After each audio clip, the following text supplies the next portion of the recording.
परशुराम जी सुन रहे हैं दत्तात्रेय जी के मुख से, क्या कथा है। अब परशुराम जी का एक प्रश्न हुआ, गुरुदेव आपने ये स्तोत्र तो बता दिया कामदेव वाला, लेकिन वो अष्टोत्तर नाम क्या था, आप कृपा करके वो भी बता दीजिए। कौन सा ये सौभाग्य अष्टोत्तर? अब ये जो अष्टोत्तर स्तोत्र अब हम लोग उसको पढ़ेंगे, 108 नाम है माँ के। आप लोग इंटरनेट पे भी ढूंढोगे, गूगल पे भी ढूंढोगे तो मिल जाएगा, ठीक है ना। तो ये सारे नाम है जिसको हम पढ़ते हैं। स्तोत्र की सर्वाधिक महिमा को सुनकर परशुराम ने श्रेष्ठ दत्तात्रेय से पूछा, भगवान आपके कमल मुख से निकलते हुए वाक सुधारस अपने कान रूपी मुख से पीते हुए मेरी तृष्णा प्रतिपल बढ़ रही है। इस संसार में सबको मोह लेने वाली सौभाग्य श्रीदेवी की कृपा से 100 नाम वाला जो स्तोत्र है, कृपा करके उसे बतला दे। परशुराम की बातें सुनकर दयानिधि गुरु दत्तात्रेय ने बड़े ही मधुर स्वर में कहा, सुनो परशुराम, तुमने 108 नामों के संदर्भ में पूछा है, वह श्री विद्या है। स्पष्ट लिखा है यहाँ पर। केवल होंगे प्रश्न आते हैं, श्री विद्या क्या है? तो श्री विद्या के बारे में ये सारी की सारी जो चीजें हैं ना, ये जो हम पढ़ रहे हैं, त्रिपुरा रहस्य पढ़ रहे हैं, ये भी श्री विद्या है। हम अभी 108 नाम पढ़ने वाले हैं, वो भी श्री विद्या है। हम ललिता सहस्त्रनाम पढ़ते हैं, वो भी श्री विद्या है। हम आगे चल करके, भगवान देवी माँ ने कृपा करी, गुरुदेव ने कृपा करी, तो हम आगे चल करके ललिता उपाख्यान पढ़ेंगे, वो भी श्री विद्या है। हम त्रिशती पढ़ते हैं, वो भी श्री विद्या है। हम सौंदर्य लहरी पढ़ते हैं, वो भी श्री विद्या है। समझ में आई बात? पराविद्या, और ये सारे के सारे पराविद्या कैटेगरी में भी है, समझ लेना। पराविद्या क्या होती है, अर्थ क्या होता है कि ग्रेटेस्ट नॉलेज, सुप्रीम नॉलेज, सबसे बढ़कर के जो ज्ञान, जो देवी का जो ज्ञान है, सबसे बढ़कर के जो ज्ञान है, श्री विद्या उसको कहते हैं, उसी को ही पराविद्या कहते हैं। परा means beyond normal, beyond extraordinary. Paranormal होता है ना, नॉर्मल पैरानॉर्मल, ऐसे ही पैरा इज परा ओनली। समझ में आ रहा है? हिंदी में परा बोलते हैं, इंग्लिश में पैरा बोल देते हैं, पैरानॉर्मल, ठीक है। तो वैसे सुपर नॉर्मल, उसको हम परा कहते हैं। तो ये जितना भी हम पढ़ते हैं, ये सारा का सारा ही श्री विद्या है। और मैं ये तुम्हें अब बताता हूं, ये जो श्री विद्या है, कहते हैं भगवती भवानी की बार बार प्रार्थना करने पर बहुत पहले भगवान शिव ने उन्हें यह बतलाया था। तो इसके कहने वाले जो हैं, ये हैं भगवान शिव। तो जब आप श्री विद्या को याद करते हो, जब इन नामों को पढ़ते हो, साक्षात, कई बार लोग मुझसे पूछते हैं, अच्छा शिव जी की अलग से साधना करनी पड़ेगी? नहीं करनी पड़ेगी, ये मंत्र ही शिव जी का निकला हुआ है।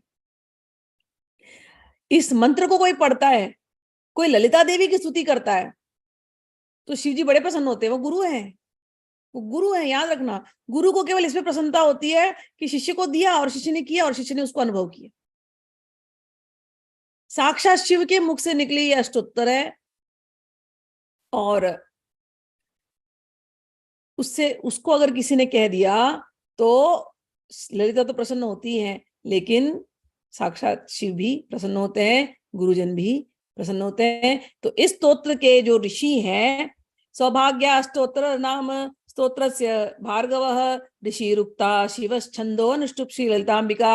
इस स्तोत्र के ऋषि शिव हैं, इसका छंद अनुष्टुप है, और ललिता अंबिका ही इसकी देवता है। और कूटत्रय से चारों ओर से आवर्त करके, विनियोग करके मनसा भगवती का पूजन करें, ध्यान करें और स्तोत्र का पाठ करें।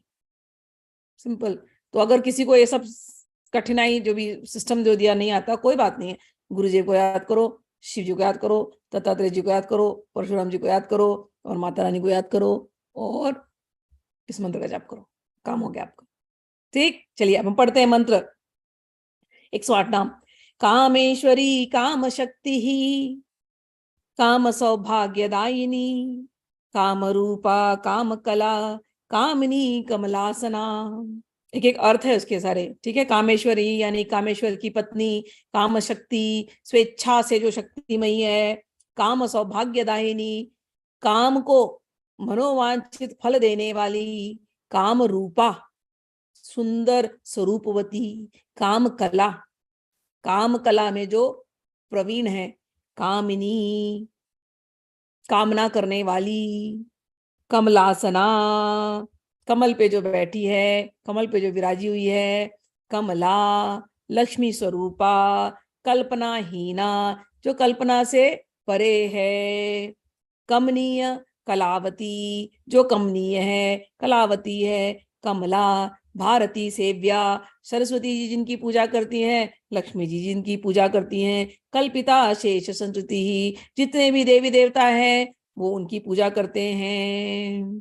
कामेश्वरी, काम शक्ति ही, काम सौभाग्यदायिनी, काम रूपा, काम कला, कामिनी, कमलासना, कमला कल्पनाहीना, कमनीय कलावती, कमला भारती सेव्या, कल्पिता शेष संस्कृति ही, अनुत्तरानघानंता, अद्भुत रूपा नलोद्भवा, अतिलोक चरित्राति सुंदर्य अति शुभ प्रदा, अज्ञहंत्री विस्ताराः अर्चन्तुष्टा मित प्रभा, एक रूपैक वीरैक नाथैकान्तार्चन प्रिया, एकैक भावतुष्टैक रसैक एकांत जनप्रिया, एधमान प्रभावैध भक्त पातक नाशिनी, एला मोद मुखै नो अदृश क्रायुद समस्थिति ही, इहा शून्ये से इप्सिते शादी सेव्येशान वरांगना, ईश्वराज्ञापि केकार भावेप्सित फलप्रदा, ईशाने तिहिरेक्ष तिहरे ईशाने तिहरेक्षेक्ष शेष अरुणाक्षी, ईश्वरेश्वरी, ललिता ललना रूपा, लयहीना लसत्तनु, लय सर्वा लय शोणीर, लय कर्णी लयात्मिका, लघिमा लघुमाध्याढ्या, ललमाना लघुद्रुता, हयारूढ़ा हता मित्रा, हरकांता हरिस्तुता, हैग्रीवेष्टदा हाला, प्रिया हर्ष समुद्यता, हर्षणा हल्लका भांगी, हस्त्यंत ईश्वरदायिनी, हल हस्तार्चित पदा, हविर्दान प्रसादिनी, राम रामार्चिता रागी, रम्या रविमयी रतिः,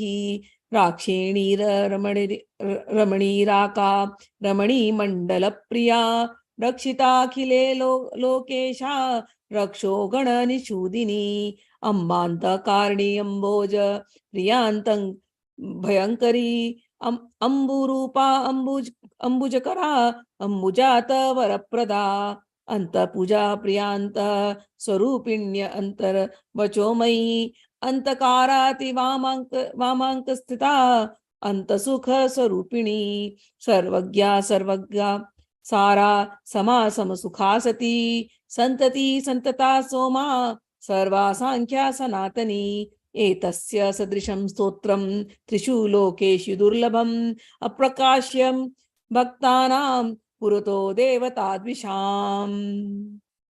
तो ये 108 नाम जिसको हम कहते हैं सौभाग्य स्तोत्र, ये भगवान दत्तात्रेय ने भगवान परशुराम को दिया, और भगवान परशुराम के द्वारा हम जो थोड़े से लोग यहाँ पर बैठे हैं सुन रहे हैं, चाहे यूट्यूब के माध्यम से सुन रहे हैं, चाहे जूम के माध्यम से सुन रहे हैं, जो जो भी भविष्य में सुनेंगे, इन सब के ऊपर कृपा करते हुए भगवान दत्तात्रेय ने आज हमको दिया है। अपने जीवन में उसको उतारिए, पढ़िए, पढ़ करके अपने जीवन का कल्याण कीजिए। जिस स्तोत्र ने कामदेव का कल्याण किया हो वो स्तोत्र कितना महान होगा। और इतना ही नहीं है, इसके ऊपर माँ की कृपा मिली है। माँ ने बोला है जो वो स्तोत्र और ये कहेगा उसके सभी मनोवांछित जो भी इच्छाएं हैं सब सब सब पूरे हो जाएंगे। ठीक है, भगवान कहते हैं, गुरुदेव कहते हैं, हे परशुराम, तुम्हें यह अत्यंत गोपन करने के योग्य सब ओर से सार निकाल करके, सब ओर से सार निकाल करके, हाँ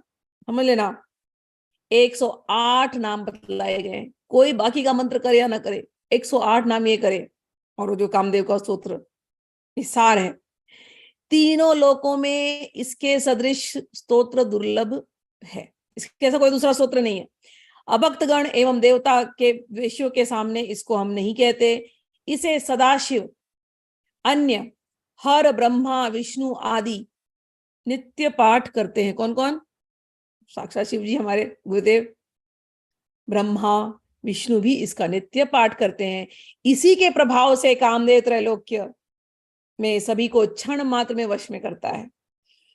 ये जो मनोहर सौभाग्य अष्टोत्तर स्तोत्र, शतनाम स्तोत्र है, जो तीनों कालों में, संध्या वेलों में नित्य इसका पाठ करेगा, उसके लिए भूमंडल में कुछ भी दुर्लभ नहीं है।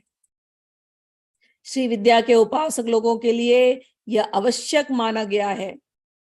एक बार भी पाठ करने वाले को अन्य दूसरे कर्म का कभी लोप नहीं होता। इतना ये पावरफुल स्तोत्र है, केवल 108 नाम।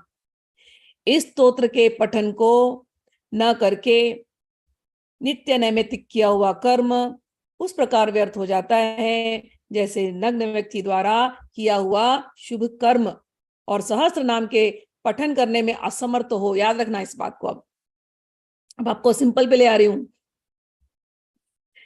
अगर सहस्त्र नाम नहीं कर सकते हैं, अगर हम त्रिशती नहीं कर सकते हैं, तो केवल इस स्तोत्र का पाठ डेली करना। कितना समय लगेगा आपका? 2 मिनट लगेगा। 3 बार करना है बस, सुबह को, दोपहर को, शाम को। ठीक? तो कह रहे हैं सहस्त्र नाम के पाठ करने में असमर्थ हो तो इसे पढ़े। सरल नाम है ना, सहस्त्र नाम से टफ नहीं है। सहस्त्र नाम के पाठ का फल 100 गुना हो जाता है। सहस्त्र बार आवृत्ति करने वाला देखने मात्र से शत्रुगण को नष्ट कर देता है। इतना इसमें पावर है इस स्तोत्र में। 1000 टाइम पढ़ना है इसको, 1000 टाइम, 1000 डेज। ठीक है? तो इससे आपका मंत्र जो है ये पावरफुल होने लगेगा। 1000 बार पढ़ोगे तो यही जो अभी 108 बताया, इसको 1000 बार पढ़ना है। तो आप कैलकुलेट कर लो, 365 डेज अगर दिन में एक बार भी करोगे, दिन में 3 बार करोगे तो 1 साल में हो जाएगा आपका 1000। दिन में एक बार नहीं करो, एक दिन में 3 बार करो तो 1 साल में हो जाएगा, नहीं तो 3 साल में होगा। 1000 बार अगर आपने कर लिया, कहते हैं उतना पावरफुल हो जाता है वो व्यक्ति कि वो देखने मात्र से उसके शत्रु नष्ट हो जाते हैं। तो आपके जीवन में शत्रु यानी आपके जीवन की प्रॉब्लम्स, डिप्रेशन, सैडनेस, जो भी सिचुएशन है वो शत्रु है। मनुष्य, दूसरे आदमियों को नहीं, हमारे जीवन की और हमारे अंदर के राग और द्वेष, ये हमारे शत्रु है। षड रिपु हमारे अंदर ही है। ठीक है? तो वो सारे के सारे रिपु वो नाश हो जाते हैं। और कह रहे अब उसके प्रयोग बता रहे हैं। कनेर के एवं रक्त पुष्प, मतलब लाल रंग के पुष्प और कनेर का पीला रंग का पुष्प से अगर कोई पाठ करता है और हवन करता है इसी से, ठीक है, तो वो लोगों को वश में कर लेता है। मतलब उसकी वाणी इतनी प्रभावशाली हो जाएगी, जहां बात करेगा लोग उसको सुनेंगे। श्वेत पुष्प से करेगा तो शत्रु स्तंभन कर सकता है। शत्रु यानी किसी आदमी को किसी आदमी वगैरह पे मत करना कभी। ठीक है ना? मैं हमेशा ये बात याद दिलाती हूँ। हाँ, जीवन में ऐसी बाधाएं आ रही हैं आपके, सिचुएशंस, जिसकी वजह से आप कुछ पा नहीं रहे हो या अटक रहा है कोई काम, वो शत्रु होते हैं। ठीक है ना? तो उसको दूर करने के लिए श्वेत पुष्पों से, सफेद रंग के पुष्पों से हवन किया जा सकता है। ठीक है? और नीले रंग के फूल से करोगे तो शत्रुगण का उच्चाटन हो जाता है। शत्रुगण यानी आप ही के अंदर शत्रु है सारे तो उनका उच्चाटन हो जाता है। एक और उन्होंने प्रयोग दिया है मिर्ची से। मिर्ची मतलब काली मिर्च। काली मिर्च के हवन से विद्वेषण की सिद्धि होती है। और व्याधि यानी आपके अंदर कोई बीमारी है तो उन बीमारियों के लिए लवंग से हवन करना चाहिए। तो लवंग से हवन करोगे तो बीमारियों से मतलब मुक्ति मिलती है या शांति मिलेगी आपको। एक चीज याद रखना, ये सारे जो हम बताते हैं, स्तोत्र बताते हैं, पाठ करवाते हैं, हवन की विधि बताई, 2 चीज हमेशा साथ चलती है। मैं अपने सबको एक ही चीज बोलती हूँ, 2 चीज हमेशा साथ चलती है बीमारी के क्योर में, दवा और दुआ। ठीक है? तो प्रार्थना आपकी चलनी चाहिए, साथ में आपको जो भी दवाइयां लेनी है। किसी को कैंसर हो गया, कैंसर डिटेक्ट हुआ, तो ये मत समझना अब हमने बस अष्टोत्तर कर लेंगे, हम लवंग का हवन कर लेंगे, अब हमारा काम हो जाएगा, हम नहीं जाएंगे डॉक्टर के पास, हम कीमो नहीं कराएंगे। नहीं, ये यहाँ पर ये एडवाइस नहीं है।